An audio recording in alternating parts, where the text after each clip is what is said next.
health conscious but still stuck guessing, it's time to reset. Foundations Reset is my signature 2-session functional nutrition offer designed to help high performers, wellness seekers, and bio-curious optimizers finally get clarity on what's driving their symptoms.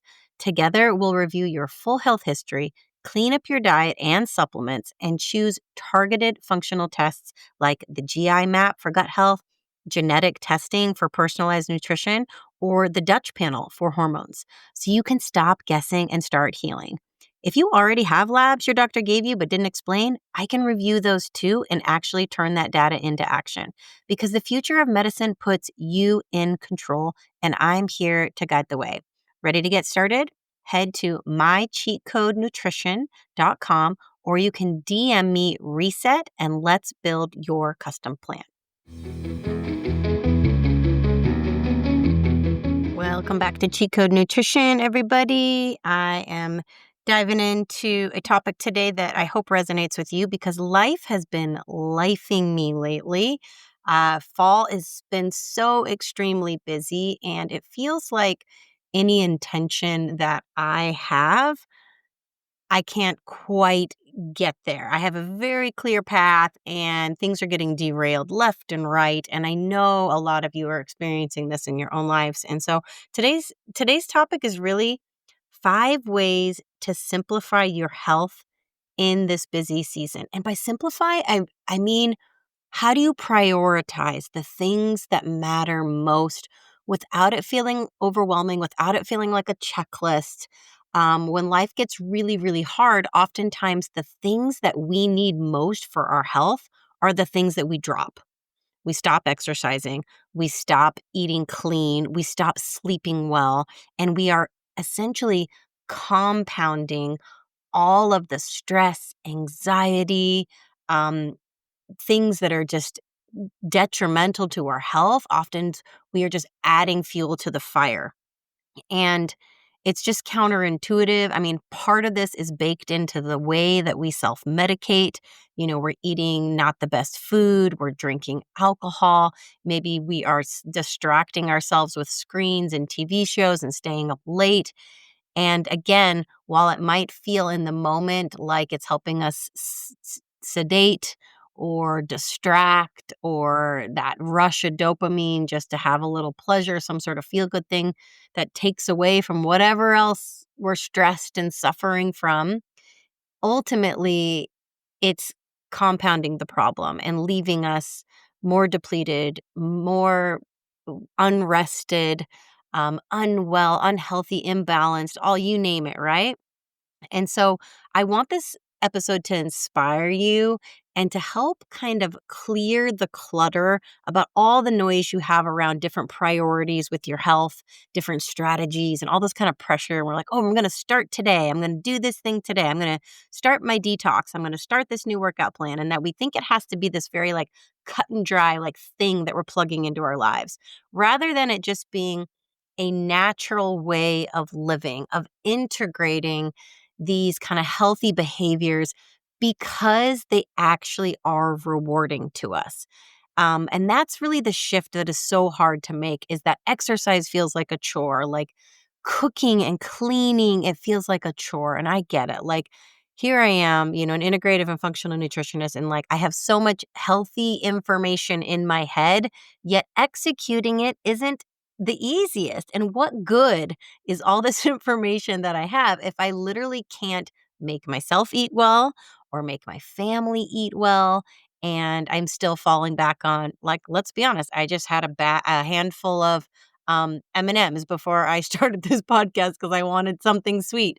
By the way, they are like the healthy M&Ms that don't have any food dyes in them. So, I make these little, what do you call them? You know, Negotiations with myself where I'm like, I'm not going to not eat candy, but I'm going to have like the healthiest version of the candy that there is. I wouldn't even call it healthy. I would say less damaging, right? Because it doesn't have the food dyes and the processed whatever it is in them. So I will say, and I'm not trying to brag. Well, maybe I am trying to brag, but I didn't have a single piece of Halloween candy, like legitimate Halloween candy. I didn't want it. And that's shocking. Um, and I think that just goes back to, again, how much I have ingrained in myself this way of life because I know that I feel better when I'm doing it. And um it's not that thing now where I used to have to wait to feel better. Like, I'm not going to drink tonight so that I feel better tomorrow. Like, I actually feel better in the moment choosing not to drink because my life is full and I have given myself so many other healthy things throughout the day that my neurochemistry is doing really well. And my hormone balance as well. And I'm sleeping really well. Like, all of these things just start to snowball into a healthier, more whole person that suffers less in general, especially when shit hits the fan, as life has been doing regularly this season. Things are happening, but I am much more able to weather the storm. And don't get me wrong, I have had bad days. I have had stretches of gnarly sleep, migraines, tummy issues, all sorts of things. But again, I'm more resilient. I'm able to bounce back. And I want to share with you kind of some of these things that help me kind of reprioritize and simplify when life gets like shitty, when life gets really tough and really hard. Um, Again, and this is to help you that when this is happening, that we don't just throw out all of our healthy behaviors and fall back on these unhealthy habits. Instead, we go, okay, what is going to help me bounce back and recover from this the most? And so that's what these things are. So in no particular order. I just jotted these down today. This is all out of my head today, and a few notes. Is number one is gut health. I'm in a gut health course right now that is incredible. I am fully geeked out on microbiome science right now, and I'm gonna just top line everything for you. I don't want to like bore you with all the science stuff, but I might go off on a few tangents because I find it super fascinating. But gut health is where everything starts, and so again, when we are super stressed, when we're not sleeping, when life is getting gnarly, focusing on your gut health by just being like, shoot, what do I need right now? My stress levels are tearing up my gut. And you don't realize this is happening, but it is. What can I do to nourish my gut lining? So we're going to talk about that. Number two, sleep. No surprise here. Sleep is absolutely 100% critical. And it's one of those things that gets really hard to do when we're stressed out because our cortisol is so high. So I'm going to talk about a couple sleep strategies. With each of these things, I'm going to give you some quick wins. And these are literally just things that I'm using right now that are kind of new to my repertoire as I've just continually tried to improve these things in my own life. Little things that are working for me right now, quick wins. Number three, movement. We know exercise is like the best medicine. And again, I think a lot of our resistance to exercise is that it feels like a chore, that it's hard. And again, it's one of those things that goes out the door on our priority list when things get hard. Like it somehow feels indulgent. Like, I don't have time to work out. You should 100% make time to move. And it doesn't have to be a workout. It doesn't have to be going to a class or like, it can just be like building in movement into the regular parts of your day throughout your day so that your body stays moving. So we'll get into that a little more. Number four, connection. Okay, this is one I'm not great at. Life is super busy with the kids and work. And I think it's just this era that women are in. It's really hard to hang out with friends often. And especially if you're a non drinker like me, I don't love to do the things that most people are doing in the evening, the social outings at night, because I'm not drinking. And so those kind of things don't interest me because at night, I really just want to hunker down and be cozy. So I really struggle to make connection. And I know when I'm not getting enough. So I'm going to give you some tips there on, especially being a non drinker, how to stay connected, stay social, and find, purpose and meaning in those relationships. Last but not least, easy meals, easy, nourishing ways to feed yourself, to feed your family that will keep you healthy. Because again, this is one of the biggest hurdles for everybody is we all know how to eat well. There's no shortage of information on how to eat well and clean, but executing it is a whole nother thing and executing it consistently. Some weeks we're on fire with it and other weeks we're just like, oh my God, it's takeout again, or we're, stopping at the drive-through again. And so I have been there, and I'm going to share with you my quick wins as of late that are helping me get through this busy season. So let's jump into gut health, my favorite topic as of late. I've been diving into the genes, and now I'm into the gut health, and the combination of two of them is like an absolute powerhouse when it comes to functional health and getting a really, really amazing look into a person and what could potentially be going on. So I'm not going to talk about genes today, although there are a handful of genes that really do affect your particular gut environment.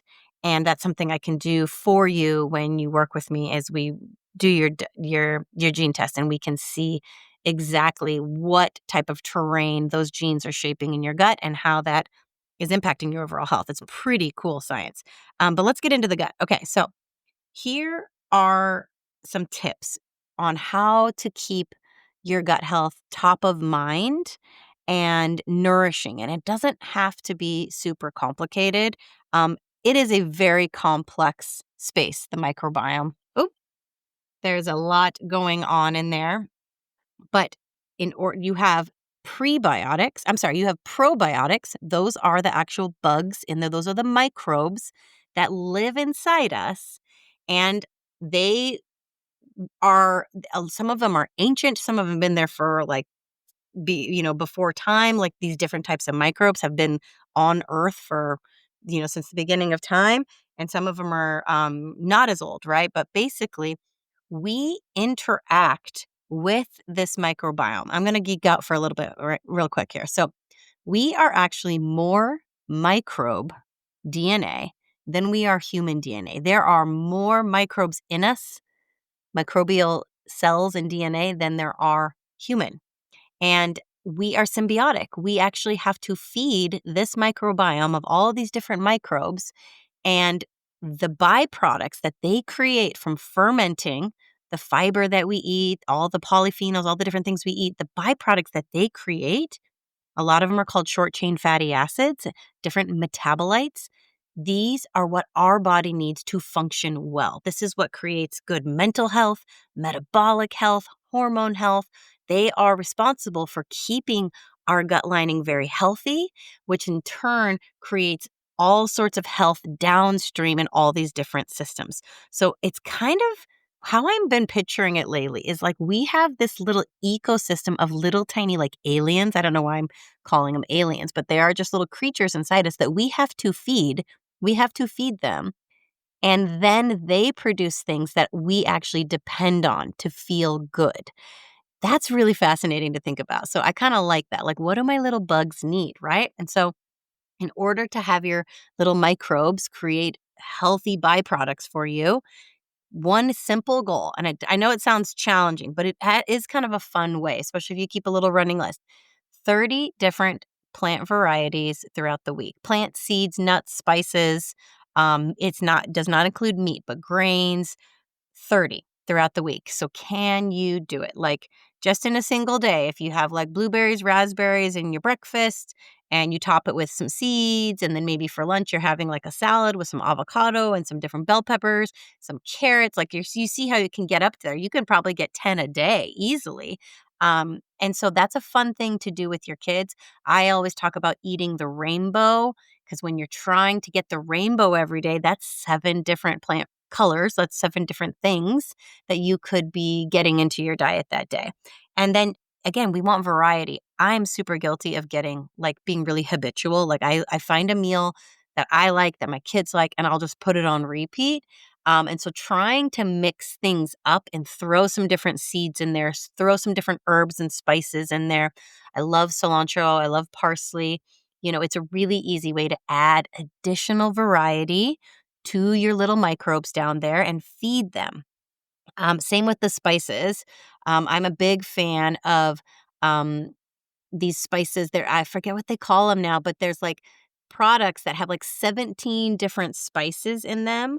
Um, I've shared them a bunch on Instagram, but I think it's called African Burberry. Yeah, that's one of them that has 17 different spices. That's 17 different plant varieties in a little spice. And to me, it kind of tastes like taco seasoning. So I put it on any type of meat that I want that flavor with. I also do, what is another one? Oh, I'm blanking on them, you guys. I've got uh, hormone brain right now, but using a bunch of these spice combinations that it's not just one spice. It's like got 10, 8, different flavors in there that you can add all that plant variety into your gut health. And then as far as actual fiber goes, like they were kind of saying the bare minimum for women is 25 grams. What I'm reading now and learning in my class is that if we can actually get that closer to 35 to 40 grams a day, that is where you really are feeding your gut bacteria in an adequate way, where they are able to produce all these short chain fatty acids and really make that gut lining super healthy. Why is gut health so important? Because that's where your immune system lives. Your immune system is like the very bottom layer of the gut lining. So when the gut lining isn't healthy, things slip through that leaky gut and trigger your immune system. So sometimes actual pathogens are getting through and making you sick. Sometimes other things they're getting through that just shouldn't, like bigger chunks of food and protein like gluten. And these things can activate your immune system and create inflammation in your body. Now, with autoimmunity, which is what I have, the immune system will attack. Instead of attacking gluten, it will attack my thyroid. So this is kind of how autoimmunity works, is like you're triggering the immune system in some way through a leaky gut, some sort of inflammation in the gut. And then the immune system, instead of attacking whatever is getting through the gut, it starts to attack your own tissues and create systemic inflammation. So that's why one of the main things you work on when you have some sort of autoimmunity issue is your gut health. It is starting in the gut, and prioritizing gut health is going to be one of the best things you can do. So again, simplify. We're working on 30 different plant varieties throughout the week. Keep a fun little running list. Try to get the rainbow every day.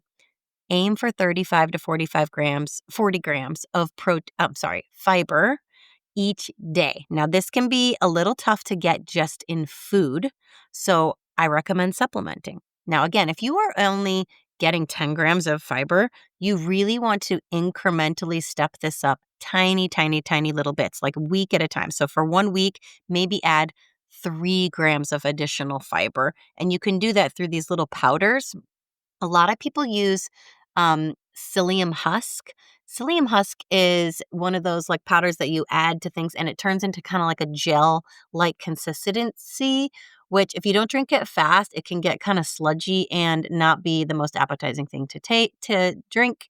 So I have found another product that I really love and my clients are having a lot of success with it, and it's just called Sun Fiber. If you just search it up, it's a different type of fiber, but it doesn't get so sludgy, and you can add it to anything, your smoothies and whatnot. And based on the little teaspoon or whatever dose, you can actually titrate that down and be like, okay, I'm only going to take half this. If you're trying to step up your fiber gradually, because if you step it up too fast and try to like get 40 grams right off the bat when you've only been having 10 a day, you're going to get bloated. You're going to feel, constipated. It's going to be too much. So you really want to step yourself up gradually, like a couple grams each week until you get up to that 40-gram mark.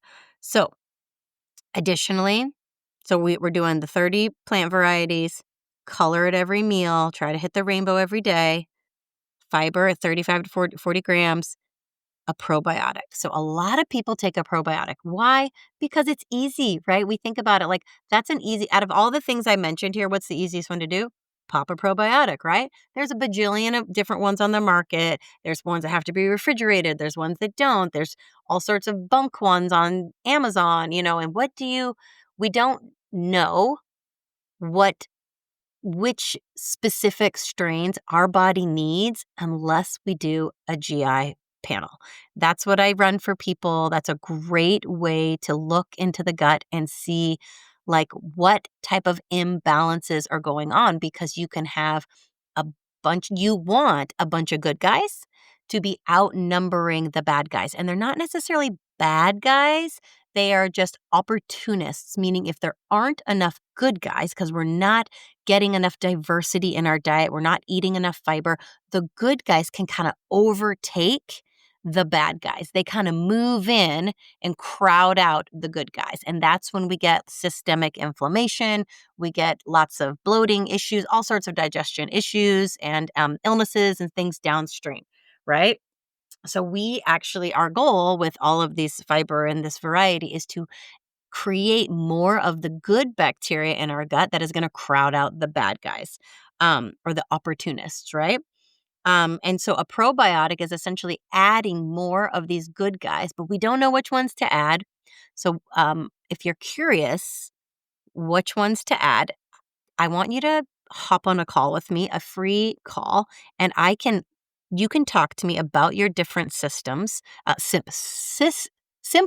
am I trying to say? Symptoms, and we can work on targeting a specific probiotic. And if you want to get very specific, that's when we start to do the GI panel. But there are probiotics that are designed for mental health, metabolic health. If you've got GI issues going on, there are different probiotic players for each of these different conditions. And one of the coolest things I got in my training is this very specific guide on which probiotics are good for which conditions. There's a lot of overlap, but there's also some very specific ones that, and you can actually do more harm than you can good with. Sometimes you have too much of a certain probiotic in your gut. I've totally done that before, thinking, oh, I'm eating a ton of this thing, thinking it's good for me. And turns out I was like off the charts with too much of that kind.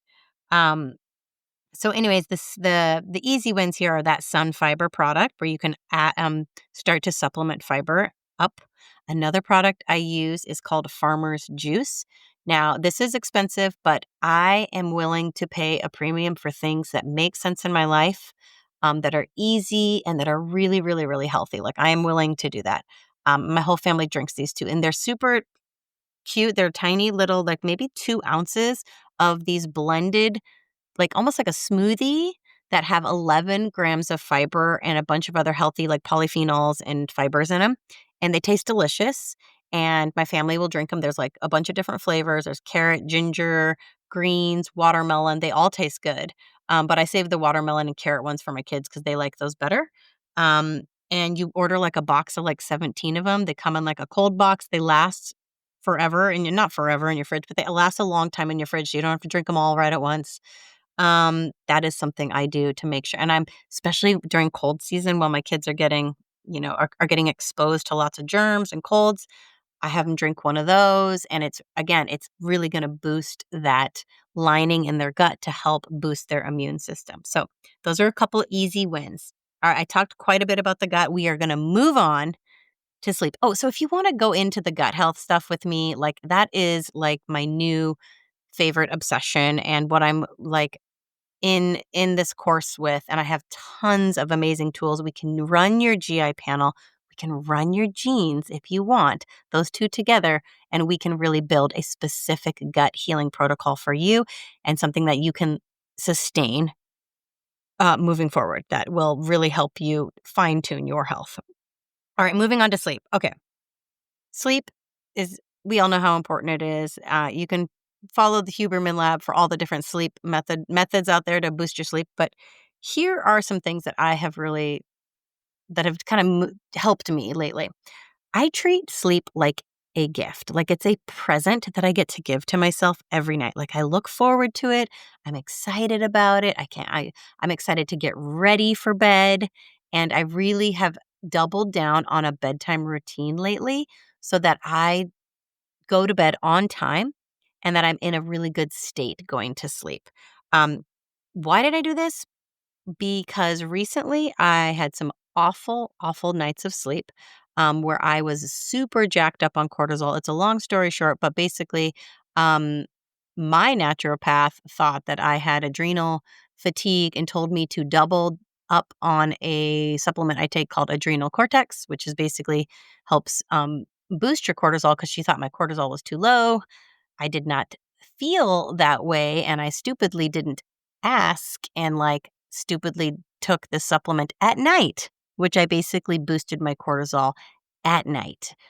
I mean, I am such a dum dum. I like popped the pill, and then after I swallow it, I was like, wait a minute, why did I do that? Like I literally, it was just like a dumb, stupid mistake. It was like 8 o'clock at night too. And I felt like, I mean, I don't know. It was like I was squeezing like fully like rage mode felt, and it didn't help that I kind of got into it with my family and my son about something stupid, and like basically went to bed really angry and upset and like clenched for the next like 4 or 5 hours. It felt like I didn't sleep and I just like clenched. And if you've ever had a baby and you wake up in that sleep deprived state where you feel like completely zombie land, like you haven't slept, that was me for like 3 days. Like I couldn't regulate my cortisol. I felt kind of crazy.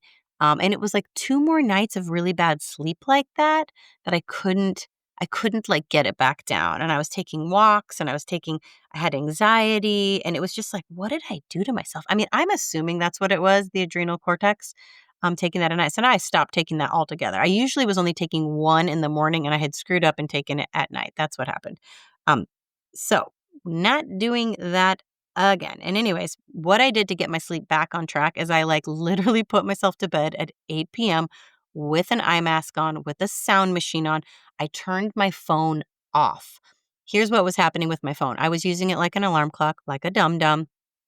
Even though I had all these settings on my phone where I thought it was on do not disturb, a random ping would come through off stupid stuff, and I don't know why, and I don't know how, and I couldn't figure out the settings on my phone, so I finally was like, I'm turning it completely off. It is literally gonna be off, and I got myself a new alarm clock that is one of those sunrise alarm clocks. It was only like $50 on Amazon. I know they have those special ones called Hatch that are almost like $200. You don't need that.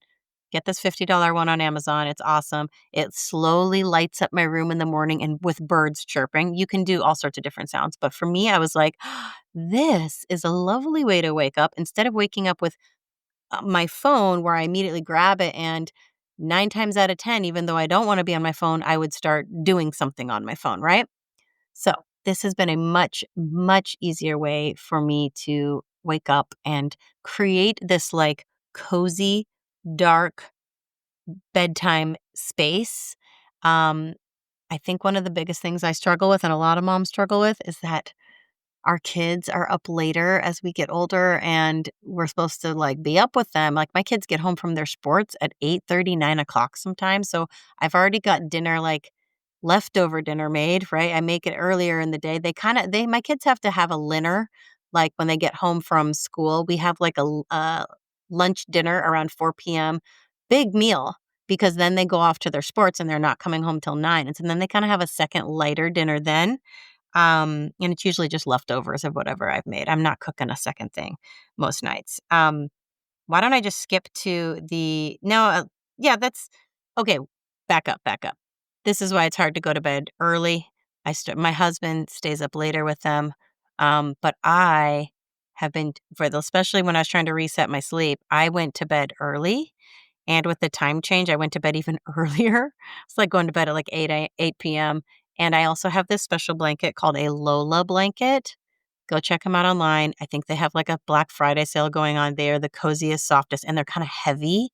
I have been just like adding that layer to my bed to really, again, double down on just max sleep effort here. And the eye mask, did I tell you I was using an eye mask? That's another quick win for me, because I need it dark, because the light was waking me up, sounds were waking me up, and then my brain was jumping into cortisol mode. So this is what I've been trying to do to really, really get myself into the proper sleep state. Last but not least, I take a lot of sleep supplements. I'm not going to name them here because this is very specific, and it's if you need help with sleep supplements, again, set up a free call with me. We can talk about your goals, we can talk about what you're dealing with, and I can help customize a plan for you, because sleep supplements are really particular to people. So that's what I'm doing to help my sleep right now. Um, I wanted to jump to food because we're talking about how I feed my kids after school. Um, Clean eating is a chore. My kitchen is always a disaster. I'm going to be real with you guys. It is a lot of work, but what good is all this information that I have about clean eating if I don't actually apply it in my own family. So I have just accepted the mess. And here's what I do to make things simple on myself. We do not sit down to elaborate dinners. Everybody's on the go.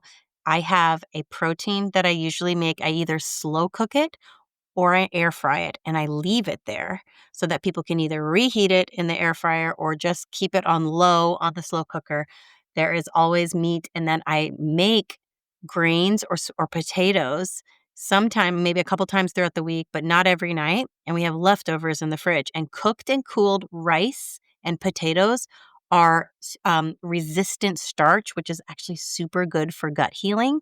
And I make the rice with bone broth, and I just keep it in a big Tupperware in the fridge, and then we just heat it up so they have a rice, they can have sweet potatoes or regular potatoes. And then for the veggie, I usually do that fresh because I don't really love cooked veggies in the fridge. So what I do is I do fresh, like arugula. I'll just add it. I'll throw in a little handful of arugula to whatever I'm making for the kids. I do a lot of carrots. I do broccoli. I'll make broccoli in the air fryer. We do a lot of avocado. I throw in black beans. I'll make lentils and black beans. Again, that's another easy thing I just keep in the fridge after I've made them once. So I cook big batches and just keep it in the fridge and just assemble things. Again, I'm looking for diversity. I'm looking to add color every day, fiber, and I'm not overcomplicating it because everybody likes their food differently. So I'm letting them just kind of assemble what they want. Um, and then again, just focusing on lots of diversity and color for everybody. Here's a couple easy wins in the food department that are working well for me so that I know I'm getting quality meat. Because I know one of the hardest things to do is shop. I hate shopping. I mostly order everything online. Wild Pastures is new.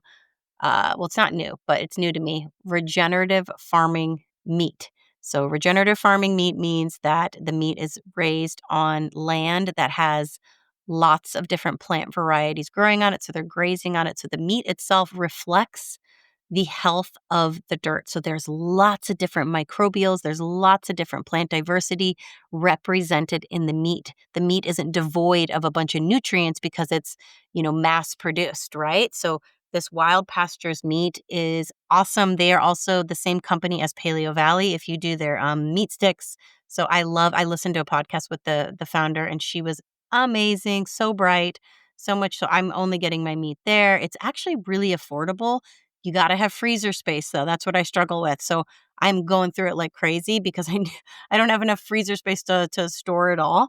The other one I do for my fish is Seatopia, and that is I get their salmon box. We have salmon 2 to 3 times a week because we are really working on getting our omega-3s. It is the most delicious salmon you will ever have, like hands down. It is so good. It is farm raised, but that's because they control for the plastics and the mercury in the fish because basically you can't get any clean fish, it seems like, anywhere anymore.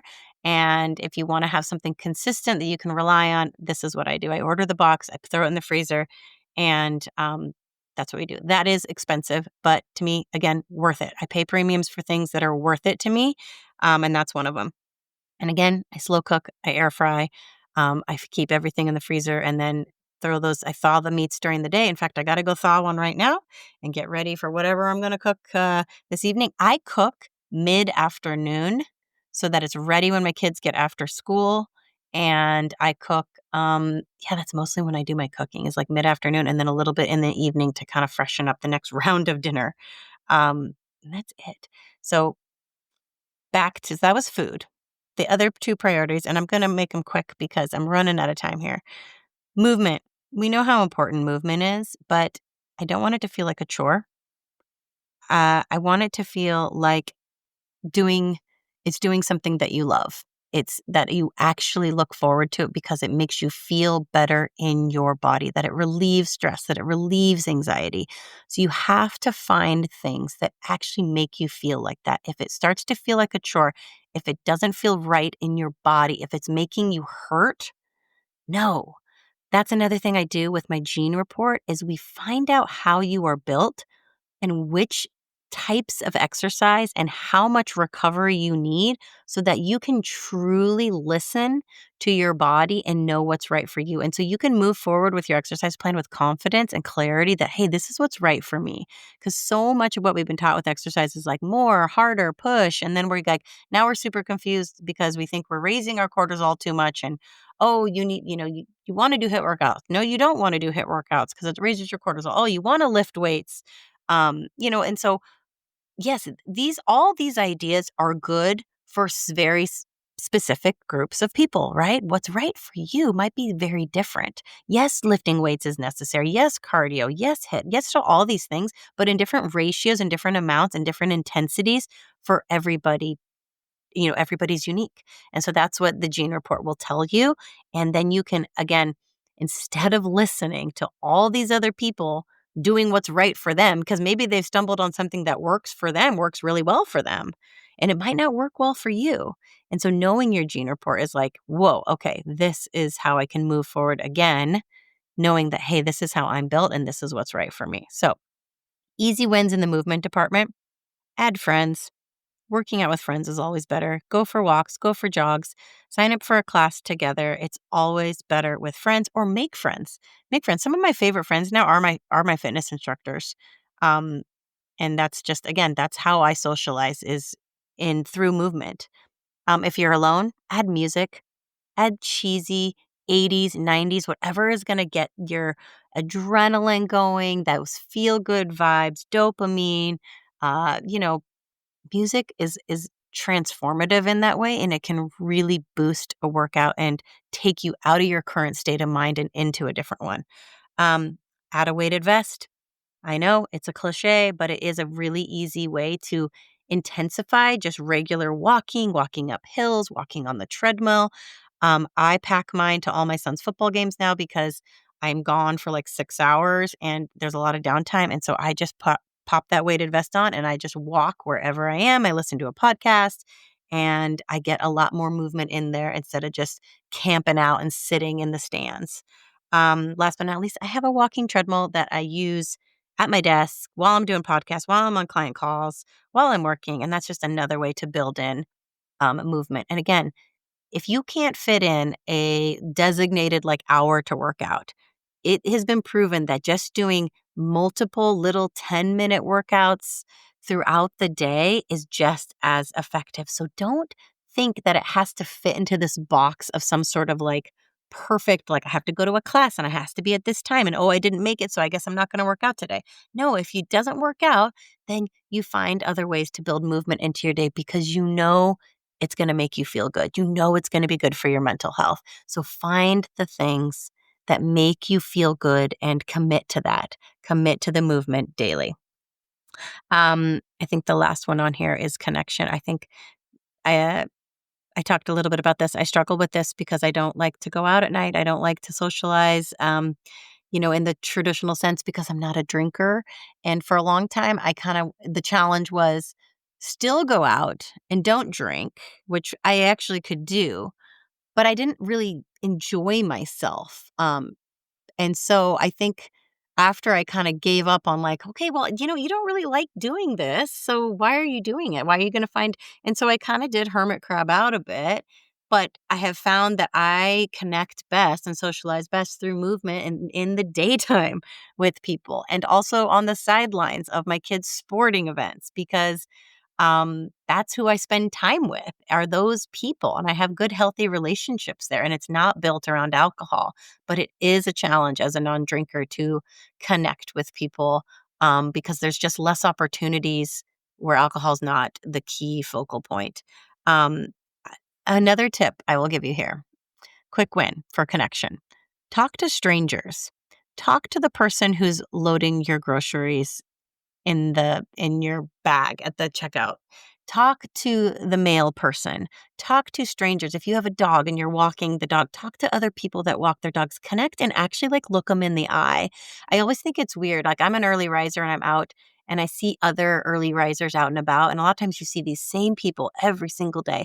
And some I have like a very healthy relationship with where I'm like, hey, good morning, and we'll chat about the sunrise and the weather and our dogs. And I may not know their name, but we see each other every morning, right? And then there's people who just flat out ignore you, which I think is so weird when you're out and about on the same path at the same time. You're literally two blips in the universe existing at the same moment in time in the same place, and they don't acknowledge you. They just walk by. And those people, I always wonder, like, "Oh, what's going on in their life right now that they can't even pick their head up and say hello to me, even though I see them here every single day." I think that's very strange. And I decided a long time ago, I have met people along my path in life who are just joyful. You see these older, they're always older, right? They're in their, I would say, like 70s, 80s, and they're just smiling. And everywhere they go, they're just like, hey, and they bring warmth, they bring joy to you. And I've committed, like, that's the kind of person I want to be. When you see me out and about, if you cross my path, I want to make you feel good. I want you to smile. I want to give you a reason to find some gratitude and awe and beauty in the moment in your life instead of, getting lost in our heads with whatever is worrying us.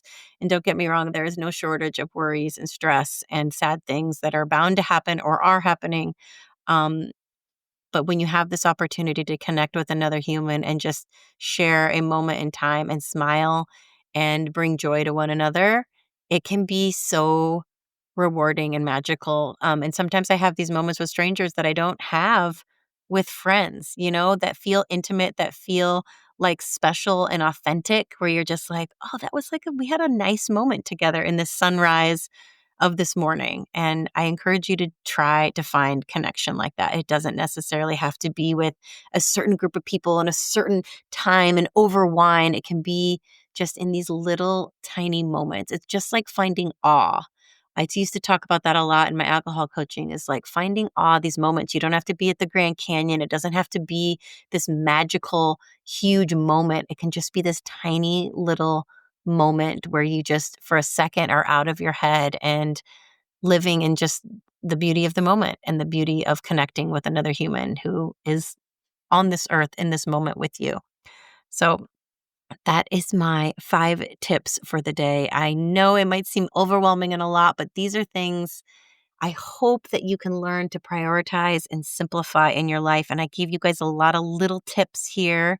Again, I want to work with you and I want to help you start to fine tune and prioritize these things in your life. So, my entry level product for you to just kind of dip your toe in and start getting curious about your health and what different types of testing is out there that is going to help you kind of really fine tune and precisely focus your efforts so that you're not willy-nilly spending a bunch of money and trying things that might not be right for you.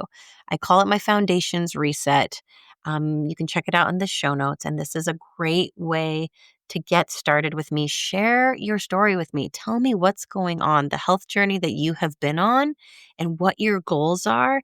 And I can help you streamline an approach that you can feel good about, that you're not going to be like confused and like, I'm not sure what to do. And, I am really going to help you understand what is best for you and what is best for your health and simplify things in a way that you can actually execute change.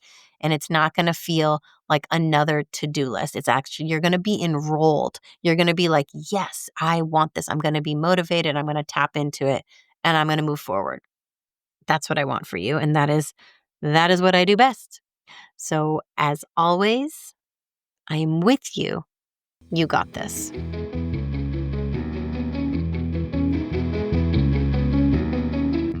Thanks for tuning in to Cheat Code Nutrition. If today's episode sparked some curiosity about what your genes are trying to tell you, grab my free guide, 5 Genes You Should Know to Optimize Your Health. It's linked for you in the show notes. And if you're ready to skip the guesswork and start working with your actual blueprint, check out my genetic nutrition coaching offer, also linked in the show notes. Your next level of health might just be one test away. Until next time, stay curious, stay nourished, and don't forget, your body's not broken. It just speaks a different language. Let's learn to speak it fluently.